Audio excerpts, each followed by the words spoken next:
Narcos, in case you didn't know, is a smash hit TV show on Netflix, now on season 5, I think.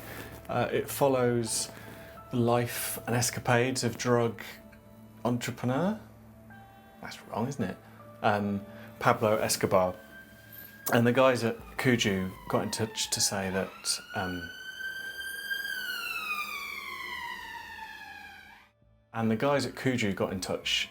basically because they wanted to music edit the brilliant soundtrack for the TV series by Pedro Bronfman, and we wanted to edit that to fit in the game. But that was a bit of a non-starter. We looked at the stems and we looked at the music, and as brilliant as the music was, there are so many considerations to having music in a video game that we just didn't have the flexibility just using these pre-existing bits of music, so we needed to write something from scratch. And on this project there were two important considerations. The first one, and this is the case with all video games, films are linear, games are not. So you watch a film, there's an explosion 40 minutes in, there's a kiss 90 minutes in, and every time you or anyone else watches that film, those things will always happen at the same time, which means that the music is linear too. In a video game, one person might get to the kiss on 90 minutes, bang on, like the film, but then somebody else might be fanning about in a dungeon for half an hour, go and get a cup of tea, and the music needs to be designed in a way that lets it work for those different ways of playing the game and any other possibility of playing the game. I'm not sure what game this is, you know, running around kissing people in dungeons. It's definitely not Narcos. So the first consideration is to write music and implement music which can react to an infinite different number of ways that the game can be played. And the second consideration is Narcos is a really well-known franchise and it's got a well-established and brilliant soundtrack. Now, if people know that there's going to be a Narcos game, they want to have something that looks like Narcos and feels like Narcos and sounds like Narcos. But there are two poles that you have to consider when you're doing something like this. And one side of things, I could go completely original and go crazy, break out the modular synths and electric bassoon and do something that's like totally original, put my stamp on it and go, you know, I know how to do the music for this. I'm going to let my ego out and do something crazy. And on the other extreme, I could imagine that I'm a ghostwriter on the series and write something as close as possible to that and make it sound exactly like that and even use the same themes and instruments and stuff. Because we want this to feel like Narcos and look and sound like Narcos, it made far more sense to kind of play in this third, not totally copying the score, but far, far closer to sounding like the score than sounding like some crazy other thing that doesn't have any relationship with Narcos. I listened to the instrumentation and the themes and the kind of sound world for Narcos, and I used that as a base and then added a few other things, added some heavily processed accordion and harmonica, a bit of electric cello, some kind of weighty low-end synth stuff when you're playing as the DEA. So here's a selection of the stuff that makes up the music, the kind of basic sound palette for this. Some of the more ambient elements here. There's a sampled accordion put through a pitch shifter and tons of reverb. There's some string samples that are pitched down a couple of octaves with some extra processing. And this is some of my own custom samples. I've built up a library of stuff that I've recorded myself and then stretched out with granular time stretching in this synth called Alchemy. So this is like a short sound that I've really stretched to make into something totally different. It has this kind of grainy, organic quality. Also, a lot of the score features a hang, which is a Swedish melodic drum, often called a hang drum, but that's not the name of it, it's just called a hang. I thought it was really important with this score to get some real live musicians on it. So we got Al Lethbridge, who is a phenomenal player, sprinkled his magic dust on the score with some Ron Rocco, which is all over the score of Narcos, it's all over the score of The Last of Us. Gustavo Santaolalla plays it. It's kind of his signature instrument. So we had Ron Rocco, charango and quattro. And I also did a percussion session with Dave Elliott, who is a fantastic percussion player and had a load of South American, Colombian instruments that he played for me. I started sketching out some themes and ideas and plotting out the music system.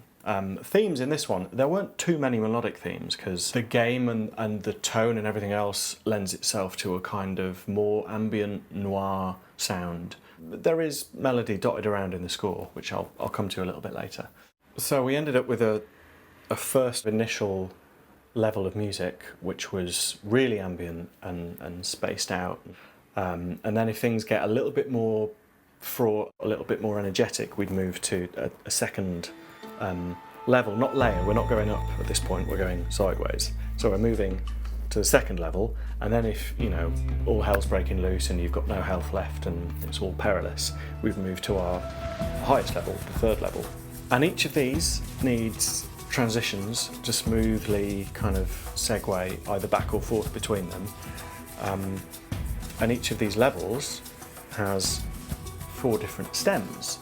So we can do stuff like having no percussion unless you are in the view of an enemy. Or we can mute or bring in little melodic phrases semi-randomly as you progress through the game.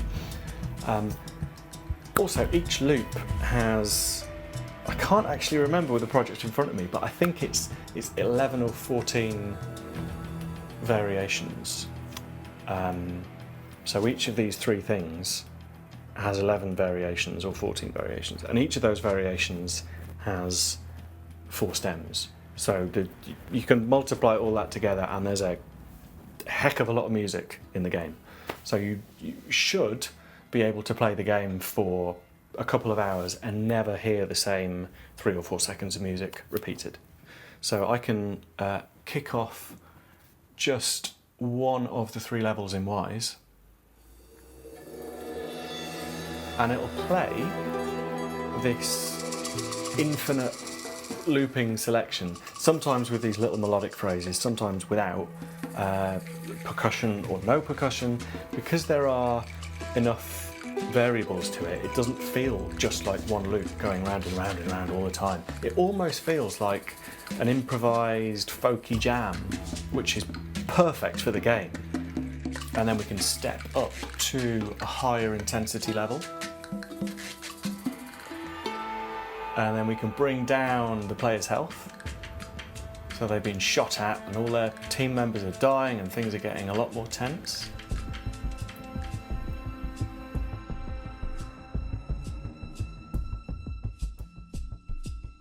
But then we just managed to take down the final bad guy or steal the cocaine or whatever and finish the level. And there we go. Back to the instrumental stuff I talked about. So I asked around and found this brilliant player, Al Lethbridge.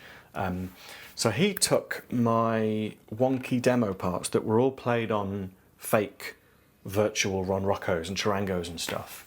And he just did a pass on the charango, pass on the quattro, pass on the Ron Rocco, and brought it to life, really brought it to life, and did the most amazing job. And I got all the parts back and just swapped out my fake parts for his real parts, and instantly the whole thing was lifted up. That's just the power and the value of having live musicians on stuff. It just makes such a difference, even if it's just one player. Always makes a difference. The percussion from Dave Elliott went from this, which sounds fine, right? It's all right, to the live stuff that Dave Elliott recorded, which sounds like this. Yeah. And the guitar stuff went from the virtual version here to the live version, all played by Al Lethbridge, which sounds like this.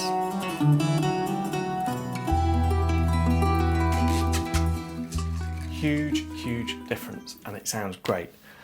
Finally, the main backbone of the game is a set of missions that we call the Golden Path, and I felt like we needed a theme for the DEA and for the Narcos strands, the two different strands of Golden Path. So I wrote this this little tune for the Narcos. If I can do this before my camera dies, come on. So yeah, I wrote this little tune for the Narcos.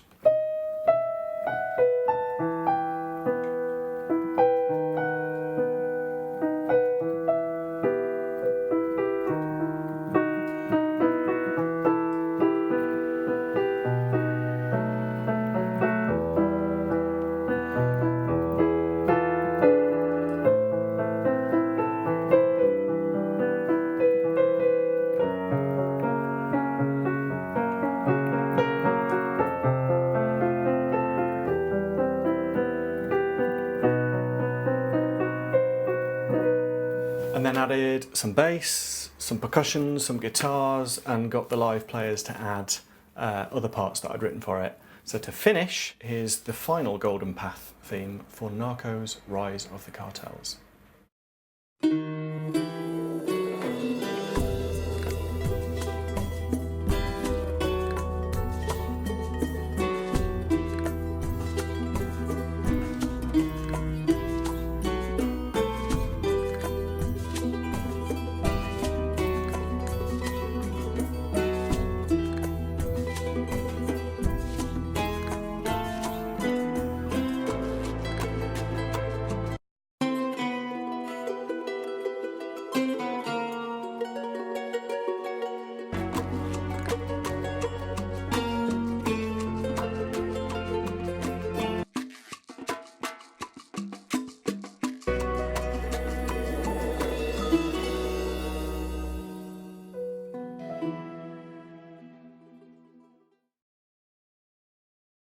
Narcos, green forest.